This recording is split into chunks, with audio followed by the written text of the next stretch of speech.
يحيى عمر قال قف يا زين سالك بمن كحل عيانك. يحيى عمر قال قف يا زين سالك بمن كحل عيانه.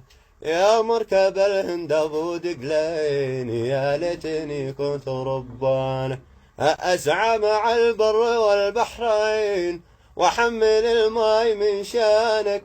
اسعى مع البر والبحرين ومعبي الماء على شانك. حملت يحيى عمر حملين وحملي زايد على شانك. لك قسمي في قسمي في قسمي لك قسمي زايد عن اخوانك. لك قسمي في قسمي في قسمين لك قسمي زايد عن اخوانك. والمصلحة بيننا نصفين لا ربح الله من خانك. والمصلحة بيننا نصفين لا ربح الله من خانك. وداني دانه ودانه دان